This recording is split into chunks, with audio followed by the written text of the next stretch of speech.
안녕하세요. 11월 13일 또 하나님께 주신 새로운 날입니다. 어제와 달이 다르게 오늘을 맞이할 수 있는 것은 하나님의 은혜인 줄로 믿습니다. 어제보다 더 암울하고 또 어제보다 더 희망이 없는 삶이 되어진다라면은 하나님 예수 그리스도의 이름을 불러보시기 바랍니다. 예수 그리스도 안에 있으면 누구든지 새로운 피조물이라고 했습니다. 예수 그리스도의 이름을 부르면 부를수록 우리의 삶은 새로워지고 또 한이 없는 하나님의 은혜와 사랑을 받게 되어지리라 믿습니다. 하루하루 우리들이 살아가면서 항상 있어야 될 것은 기도와 말씀입니다. 기도와 말씀으로 우리들의 삶이 거룩해진 삶이 더 거룩해질 수 있는 것이죠. 이 기도와 말씀을 함께 어울 수 있는 것은 바로 찬양입니다. 찬양하면서 기도하고 찬양하면서 하나님의 말씀을 생각할 수 있는, 저는 개인적으로 매일 찬양하는 시간을 혼자서 기타를 치면서 찬양하는 시간을 갖는데, 그 시간이 참으로 뭐라 그럴까요? 그 시간을 통하여서 내가 힘을 얻는, 하나님께 기도하고 또 하나님의 위로를 받을 수 있는, 하나님과 친밀한 교제를 나눌 수 있는 그러한 시간이기 때문에 그 찬양하는 시간을 통해서 얼마나 큰 위로와 힘을 얻게 되었는지 모릅니다. 때로는 나를 책망하기도 하고 때로는 용기를 얻어서 새롭게 출발할 수 있는, 하나님께서 마치 그 찬양하는 시간을 통하여서 나를 수술해 주시는, 나를 만져주시는, 나를 새롭게 하시는 것을 경험하게 되어집니다. 여러분들에게 부탁드리고 또 권면하는 것은 찬양하는 시간을, 기도와 말씀을 가지고 찬양하는 시간을 개인적으로 꼭 가져보시기를 바랍니다. 그 시간을 통하여서 하나님과 더 가까이 또 하나님의 크신 위로를 경험할 수 있게 될 것입니다. 오늘 읽은 말씀은 역대상 1장, 2장, 그리고 히브리서 8장, 아모스 2장, 시편 145편의 말씀이 되어지겠습니다. 이 말씀 가운데서 히브리서 8장 10절의 말씀입니다. 또 주께서 가라사대 그날 후에 내가 이스라엘 집으로 세울 언약이 이것이니 내 법을 저희 생각에 두고 저희 마음에 이것을 기록하리라.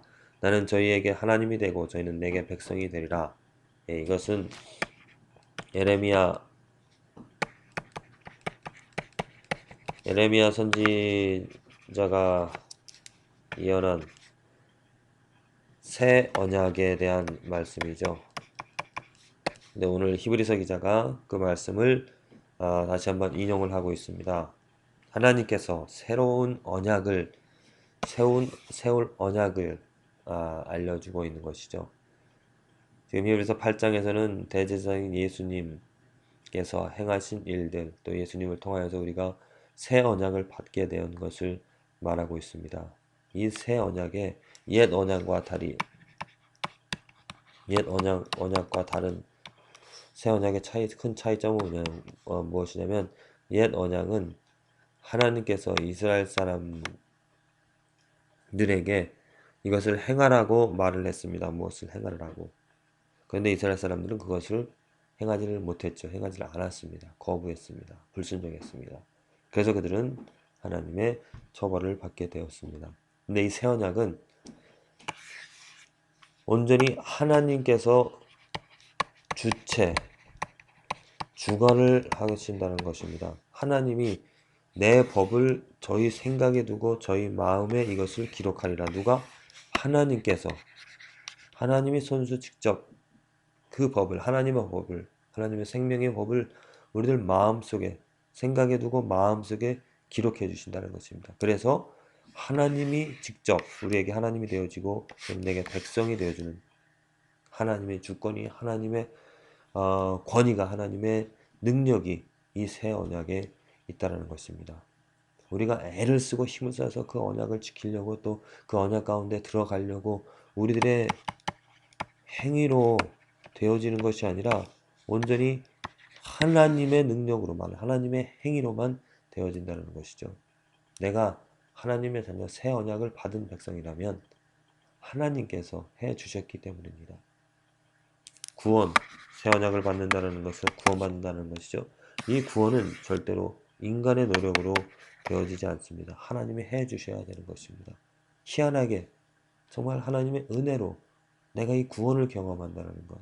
만약 구원받지 못한 삶이라면 정말 이 구원받기를 하나님께서 이것을 해 주시기를 사모하고 애통하며 그 하나님을 찾아야 될 것입니다. 애통하는 자는 복이 있고 또 찾고 구하는 자 응답받고 열릴 것이라고 했습니다. 하나님이 손수 그 능력으로서 내 마음을 내 삶을 바꿔주셔서 새로운 피조를 만들어주셔서 우리들 마음에 우리 생각에 하나님의 법을 그래서 하나님의 백성이 되어져 살아가는 삶은 하나님의 법을 즐거워하며 하나님이 원하시는 하나님의 생명의 법을 쫓아서 살아갈 수밖에 없습니다. 그래서 죄를 멀리하게 되어지는 것이고요. 거룩함을 사모하고 거룩함을 쫓아서 살아가는 삶이 되어지는 것이죠. 못한다. 또 알면서도 뭘 하지 못한다. 그런 삶은 가만히 이렇게 되돌아보면 내 노력으로 내 의지로 아직 구원 하나님의 능력을 체험하지 못했는데 내 힘으로 내 능력으로 그 구원 받은 것을 믿고 내 행위로 살아가는 삶이 되어질 것입니다. 정말 구원받은 삶은 내가 노력하려고 내가 의지를 가지고 이렇게 되어지는 것이 아니라 하나님 때문에 하나님이 나를 만져주셨고 하나님이 내 안에 그 생명의 법을 넣어주셨기 때문에 그 법을 즐거워하고 그 법을 쫓아갈 수밖에 없는 삶이 되어집니다. 저와 여러분들의 삶이 하나님께서 만져주셔서 정말 즐거움과 감사 속에서 하나님의 법을 쫓아가는 힘들고 어려워도 그 하나님 법이 즐거움이 되어서 기쁨이 되어져서 낙이 되어져서 그 하나님의 법을 하나님의 자녀됨을 지켜나가고 또 이루어가는 그런 저와 여러분들의 삶이 되어지기를 기도합니다.